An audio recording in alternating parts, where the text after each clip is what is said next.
El ministro de Hacienda, Ricardo Bonilla, habló por primera vez de las denuncias de los exdirectivos de la Unidad Nacional de Gestión de Riesgo, en las que los señalan de gestionar contratos a cambio de votos de congresistas. Aquí los principales fragmentos de la entrevista. En las últimas horas, la señora Andrea Muñoz, ella es una de las fiscales del caso de corrupción de la Unidad de Gestión de Riesgo, dijo en la audiencia de imputación de cargos a los señores Pinilla y Olmedo López, y voy a leerle textual, ministro, que usted coordinó con este último, con Sneider Pinilla, el direccionamiento de contratos por 92.000 millones de pesos en los municipios de Cotorra, Córdoba, eso es Saravena, Arauca y Carmen de Bolívar, Bolívar. Y dijo que eran contratos en los que estaban interesados indebidamente senadores y representantes de la Comisión Tercera. Sí, la Fiscalía en este momento está diciendo qué le dijeron Olmedo y Sneider. Yo le estoy pidiendo a la Fiscalía que me escuche para poder aclarar la situación. El día que la Fiscalía me escuche, le entregaré todas las pruebas pertinentes. Ellos arrancaron diciendo que aquí había un gobierno conspirador, que tenía un cónclave, y estamos viendo los actos de gobierno como actos ilegales. Aquí nunca hubo un cónclave. Esa es una reunión oficial programada por el gobierno para avanzar sobre un tema que en ese momento era la emergencia climática. Esa reunión del 29 de noviembre fue convocada oficialmente y está en la agenda de todos los que participamos. Lo que no está en la agenda oficial, ministro, es lo que dice Olmedo López, y se lo dijo nada más y nada menos que la Corte Suprema.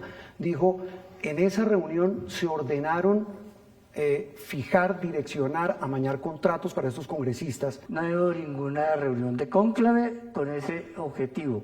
Esa reunión está programada específicamente para mirar los temas de la emergencia climática, cuando estábamos en la perspectiva de que iba a arrancar el fenómeno del Niño. Esa reunión tiene varios ministros, efectivamente, y nunca nadie habló de comprar el Congreso ni congresistas. ¿Nunca se habló de direccionar contratos a municipios específicos? Nunca se direccionan contratos desde el gobierno. Y nunca el Ministerio de Hacienda dice quiénes son los contratistas de algo. Entre otras cosas, el Ministerio de Hacienda y el Ministro de Hacienda no es el ordenador del gasto en la unidad de riesgos. ¿Qué hace el ministro de Hacienda patinando proyectos? Eso no está en las funciones del Ministerio de Hacienda. El Ministro de Hacienda no patina proyectos, Juan Roberto. Pero el Ministro de Hacienda sí tiene que preguntarle a las entidades cómo es que están ejecutando los recursos cuando hay proyectos priorizados y viabilizados. Y porque en las discusiones del presupuesto, que usted conoce perfectamente cómo se dan, muchos talleres, en esos talleres siempre aparece un listado de proyectos que después van a preguntar ¿y dónde están? Ellos dicen es que esto es parte de una coima que termina dándose a los congresistas para que voten proyectos a favor del gobierno. Los congresistas no piden coimas como pidieron Olmedo y Sneider. Los congresistas simplemente hacen su trabajo. Su trabajo es desarrollar la actividad legislativa y se hace con un acuerdo con el gobierno en términos de que el gobierno hace las propuestas de los proyectos de ley y el Congreso los tramita, los aprueba o los niega. Hay un señor que se llama Jaime Ramírez Cobo, que creo que usted debe conocer, que es un asesor del DAPRE, de la presidencia.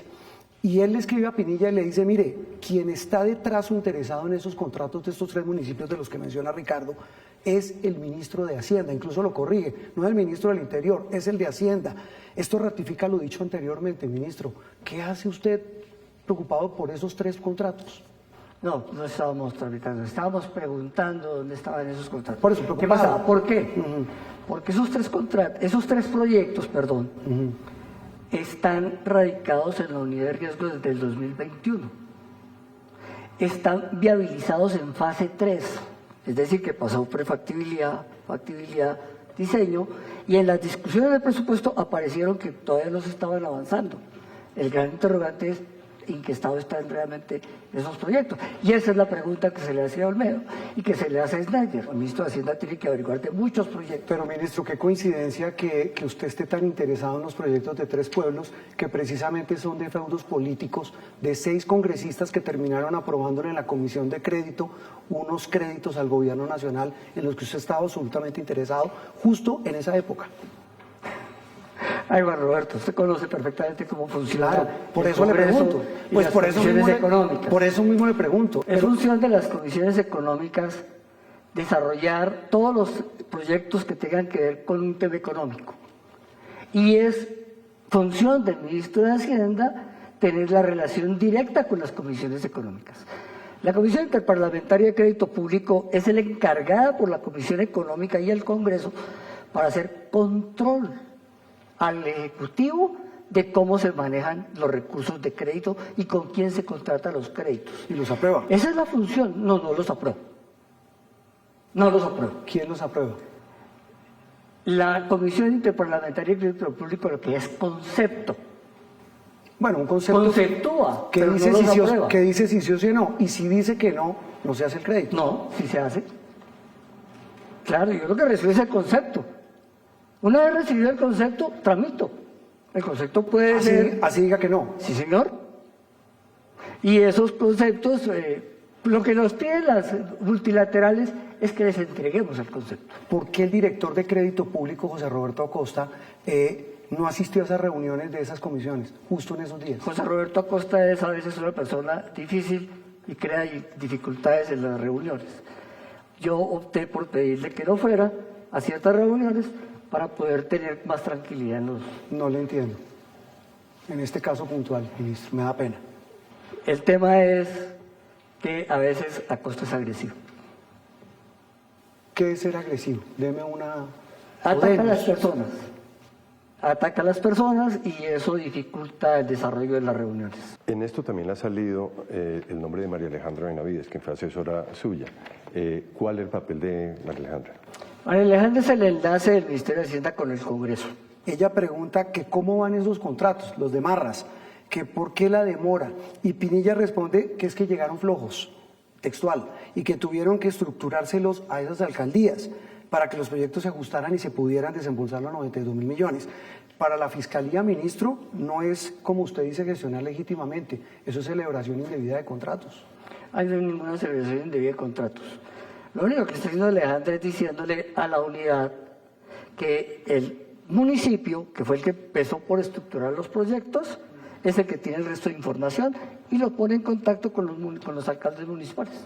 Me devuelvo al señor Ramírez Cobo. En otro chat le dijo a Pinilla que es urgente diligenciar los contratos porque, abro comillas, se nos van a caer los créditos de la nación. ¿A qué créditos se refería? Esa es una versión de cómo Jaime Ramírez pudo haberse expresado. Simplemente lo que estaba diciendo es, aquí hay unos proyectos que fueron viabilizados, que están en las discusiones del presupuesto y que se está preguntando en qué estado de avance van. El ministro puede preguntar en qué estado de avance van los proyectos. Es eso. Y cuando se refiere a los créditos, simplemente lo que está señalando es, hay unas discusiones sobre la comisión de crédito. Pero, ministro, en uno de los chats es bastante explícito, en donde él le dice, estos llegaron bastante flojos, estamos cuadrándolo, que no es obviamente su función. Claro, cuando dice bastante flojos es que eran de mitigación y él los quería volver de emergencia. Carlos Ramón González, por ejemplo, no le dijo a usted, oiga, prioricemos tal o tal municipio en tal región, o el ministro... No, ese tipo de instrucciones nunca existen en el gobierno. ¿Usted ha pensado en renunciar? ¿Usted se ha dado cuenta que lo que aquí ha habido es un espectáculo? ¿Usted cree que yo me tengo que prestar para el espectáculo?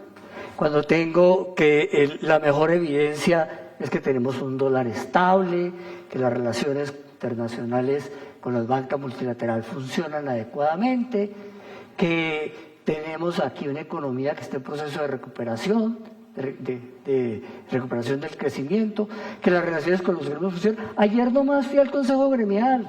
¿Cree que puede sacar adelante una reforma tributaria como la que van a proponerle al Congreso de la República?